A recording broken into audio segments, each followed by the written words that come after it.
That's out. Actually, no, that's the start, not out. Stay where you are, you're in. I used to think that an umpire in a cricket match had the best and the easiest job in the world. Get it? Umpire?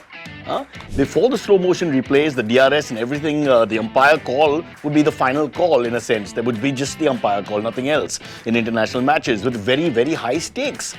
And the fact that earlier home teams used to have umpires from their own country led to a lot of accusations of unfair umpiring and also some of the biggest controversies in the history of the game. It's in the air, it's a 6!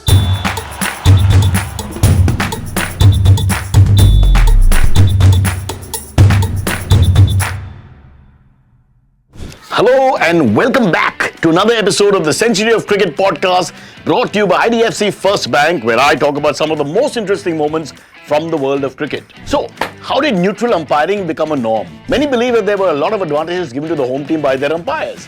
And a very notable and infamous name that would come up many times was Idris Baig. Lala Amarnath, an all-time legendary Indian all-rounder and the ex-manager of the Indian team back in '54, experienced it firsthand. During one of India's tours in Pakistan, Amarnath was invited by then Pakistan captain Abdul Kardar for a cup of tea. He accepted the invitation, went to his house and occupied a sofa with his back to the door. After a while, someone knocked on the door. I'll act it out. Entered and greeted Kardar and asked him, "Sir ji, koi instruction kal ke game ke liye hai koi? Kuch karna hai mujhe?" He actually asked him this in front of Lala Amarnath. That was the relationship between the cricketers and the umpires then. When he turned to see who it was, Lala Amarnath realized it was Idris Baig, one of the umpires named for the final test in Karachi. When Amarnath intervened and asked, "What kind of instructions do you want?" Baig, without saying anything, rushed out of there.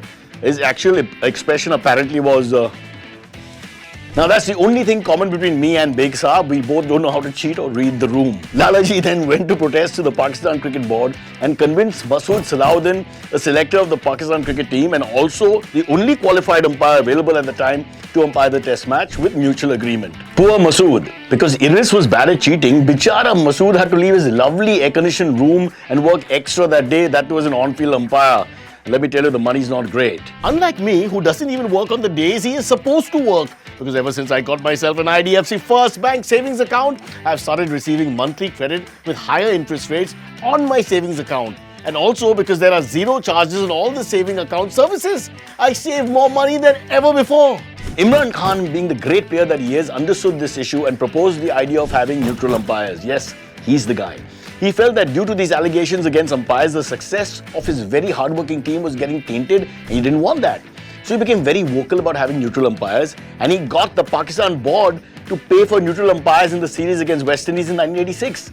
And PCB then invited, this is a Jai Viru moment, VK Ramaswamy and Pilu reporter, Indian umpires, to officiate the test against West Indies at Lahore, which turned out to be a great success. It was soon realized that the only way forward to avoid such conflicts and maintain international peace is to have neutral umpires in all the matches. One neutral umpire per test was appointed on an experimental basis in 1992, and the system was officially adopted 2 years after that.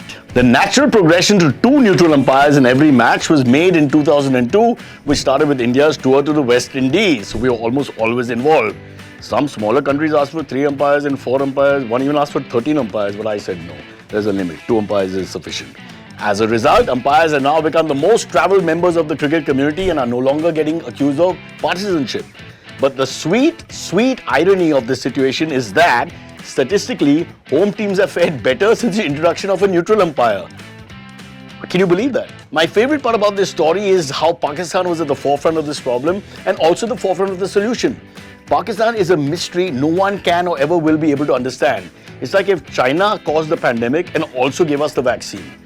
Did it? Is that? No, it's not. Okay.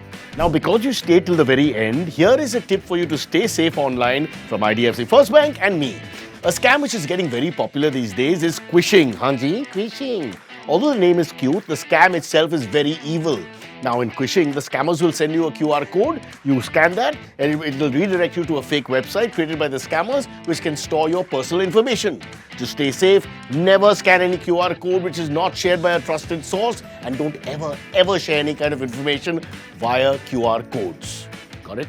Well, that brings us to the end of this episode of A Century of Cricket brought to you by IDFC First Bank.